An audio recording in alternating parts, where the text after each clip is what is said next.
Pada kesempatan kali ini, aku kembali membawakan alur cerita film untuk kalian. Film ini berjudul Damsel, yang dirilis pada tahun 2024 ini. Film Damsel sendiri menceritakan tentang seorang gadis yang menyelamatkan sebuah kerajaan dari seekor naga raksasa. Seperti biasa, daripada penasaran, yuk kita langsung aja ke alur ceritanya.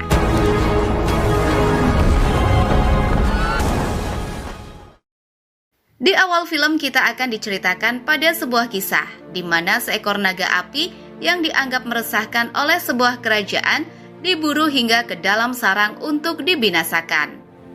Akan tetapi, karena naga itu terlalu kuat, para manusia pun tewas satu persatu dan hanya menyisakan sang raja yang meminta pengampunan.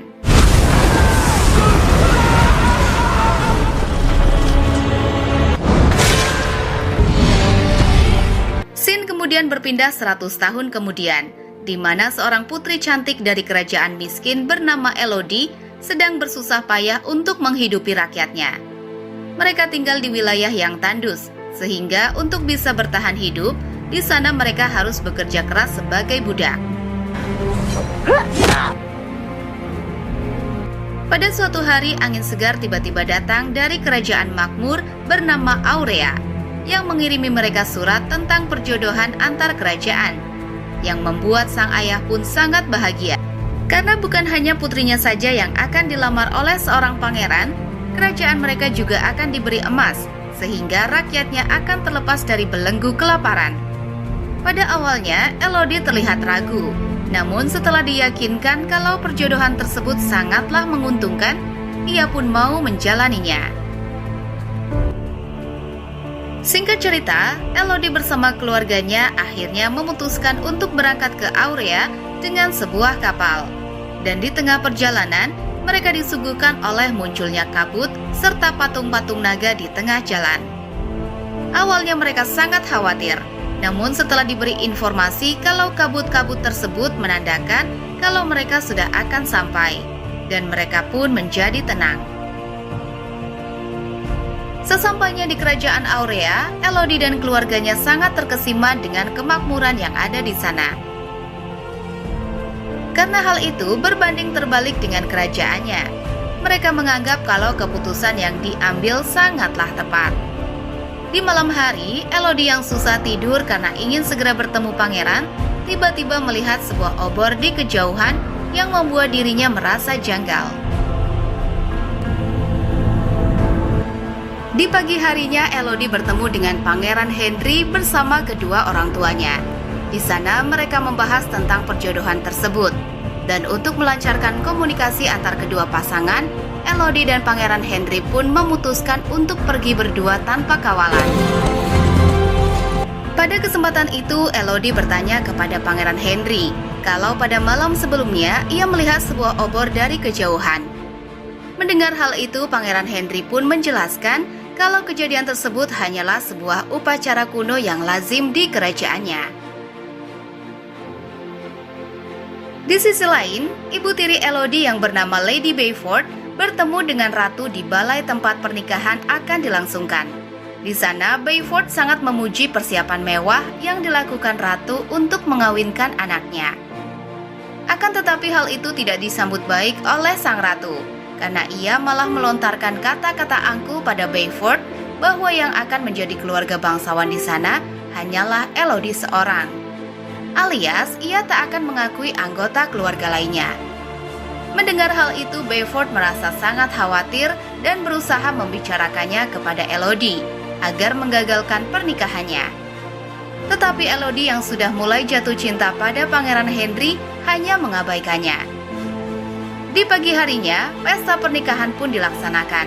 Dan sesaat setelah mereka resmi menjadi suami istri, Elodie langsung dibawa ke gunung tempat upacara kuno dilangsungkan. Di sana ia disambut oleh beberapa orang yang menggunakan topeng. Dan dijelaskan bahwa dari generasi ke generasi, upacara sakral itu wajib dilakukan demi melindungi rakyat Aurea dari kekacauan.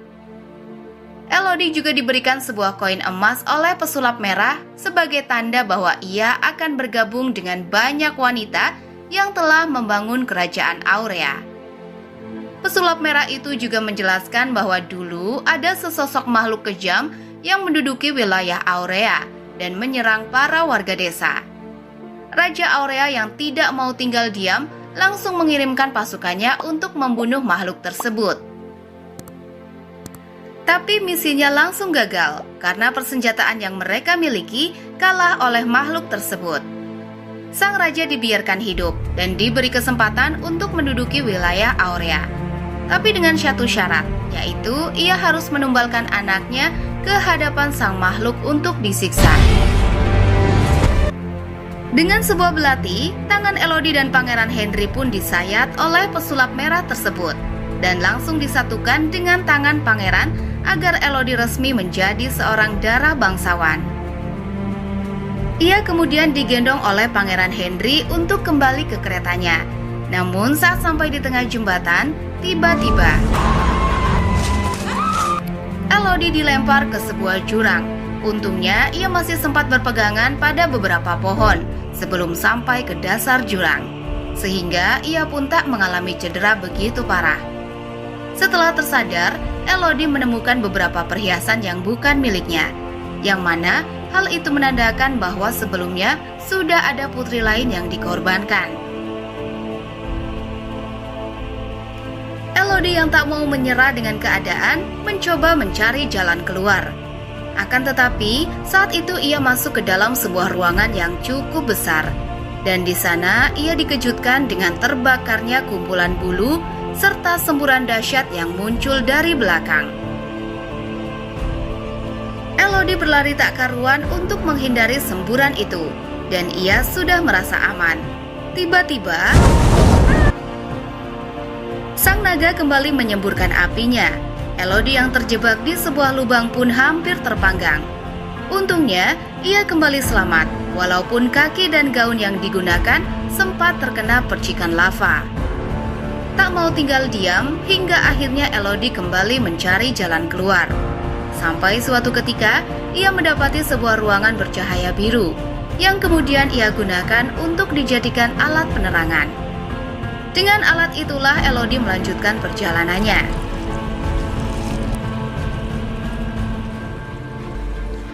Ia sempat menemukan sumber mata air untuk menghilangkan dahaganya. Namun belum lama ia menikmati air tersebut, sang naga kembali muncul dan kembali menyembur Elodie dengan kekuatannya. Elodie kembali selamat, tetapi saat ia sampai pada sebuah ruangan yang sebelumnya pernah dikunjungi oleh korban tumbal kerajaan Aurea yang sempat menuliskan namanya di sebuah batu, Elodie juga dikejutkan dengan lintah-lintah bercahaya biru yang ternyata bisa menyembuhkan luka dari lava panas yang sempat mengenai kakinya. Di sana, Elodie juga menemukan sebuah peta yang telah dibuat oleh putri sebelumnya. Dan dari situlah, Elodie mulai berjuang untuk keluar dari goa tersebut. Singkat cerita, sampailah Elodie pada sebuah ruangan cahaya yang di pinggirnya terdapat kristal-kristal untuk dinaikinya.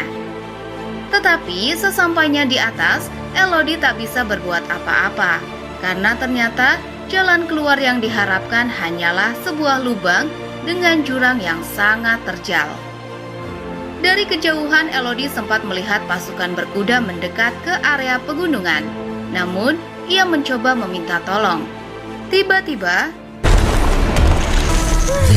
sang naga kembali datang. Tapi saat ia ingin menyembur Elodie, naga tersebut teralihkan dengan suara lain yang berasal dari ayah Elodie yang ingin menyelamatkan Elodie dari goa tersebut. Rupanya, sang ayah yang sebelumnya termakan oleh harta kekayaan, kini tersadar bahwa uang dan emas bukanlah segalanya. Maka dari itu, ia pun menyewa seorang penunjuk jalan untuk bisa menyelamatkan Elodie yang telah dikorbankan. Sementara itu, Elodie yang juga mendengar teriakan ayahnya mencoba mendekatinya. Namun di tengah jalan, ia menemukan sebuah fakta bahwa yang memulai masalah pertama kali sebenarnya adalah dari kerajaan Aurea sendiri, karena telah membunuh 3 telur naga yang baru menetas. Maka dari itu, sang naga pun menjadi marah dan selalu meminta timbal balik dari raja untuk mengirimkan ketiga putrinya untuk dibunuh. Sayangnya, hal itu diakal-akali oleh kerajaan Aurea, di mana mereka malah mengorbankan putri dari kerajaan lain sebagai tumbal. Setelah mengetahui fakta tersebut, Elodie melanjutkan perjalanannya menuju sumber suara yang memanggilnya. Tapi karena terlalu berisik, naga pun langsung muncul dan dengan mudah membantai dua pasukan yang bersama ayahnya itu.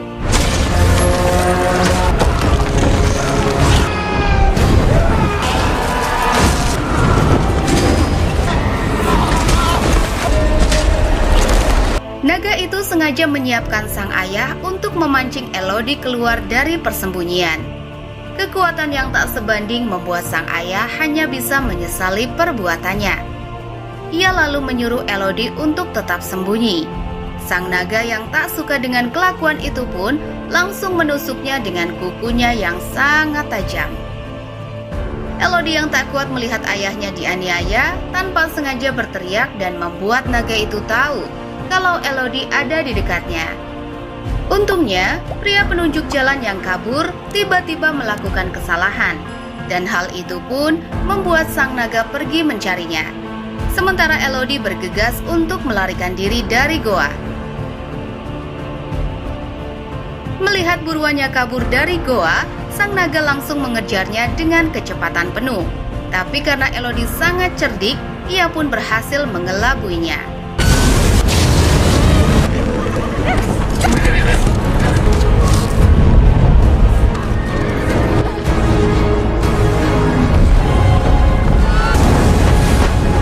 Naga yang marah kemudian mulai membanjiri awan dengan kekuatannya sepanjang malam. Sementara raja dan ratu yang panik karena kemarahan naga tersebut langsung menculik Floria untuk dijadikan tumbal pengganti.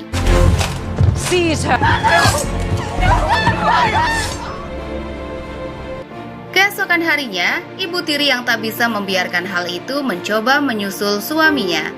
Tetapi di tengah perjalanan, ia malah bertemu dengan Elodie yang baru keluar dari persembunyian. Dan setelah diceritakan kalau Floria akan dijadikan tumbal pengganti, Elodie pun langsung bergegas menjemputnya kembali ke kandang naga. Elodie yang sudah berpengalaman dengan naga tersebut masuk dengan mempersiapkan segalanya, mulai dari membawa pedang hingga menyiapkan alat pengalih perhatian. Sesaat sebelum Elodie sampai di markas sang naga, alat itu pun langsung bekerja, sehingga membuat sang naga tersebut meninggalkan Floria dari dekapannya yang kemudian dimanfaatkan Elodie untuk menyelamatkannya.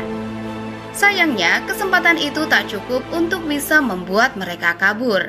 Sang naga yang merasa dibohongi langsung kembali ke markasnya dengan cepat dan melihat Floria yang sudah tidak ada. Ia pun semakin marah. Elodie dengan berani mencoba menjelaskan pada naga tersebut kalau selama ini ia hanya dibohongi oleh para kaum Aurea yang menumbalkan putri dari kerajaan lain, alias bukan dari keturunan asli sang raja. Tapi naga itu tak percaya begitu saja. Ia langsung menyembur Elodie dengan kekuatannya. Elodie pun berhasil menghindar dan terjebur ke dalam kolam. Ia kemudian kembali mencoba melawan dan menusuk sang naga tepat di mata dan juga lehernya.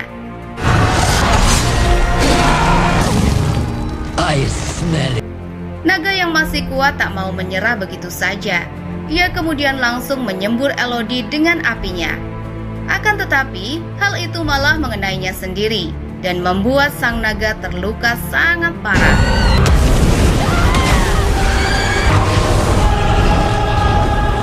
Di kesempatan itu, Elodie berhasil meyakinkan naga kalau yang dikatakan adalah kenyataan yang sesungguhnya. Maka dari itu, Elodie pun kemudian mengambil lintah biru untuk menyembuhkan luka dari naga tersebut. Sin kemudian berpindah ke kerajaan Aurea yang sedang mempersiapkan tumbal ketiga. Akan tetapi acara itu langsung berubah menjadi kacau ketika Elodie tiba-tiba muncul dan membawa naga untuk menghanguskan mereka semua.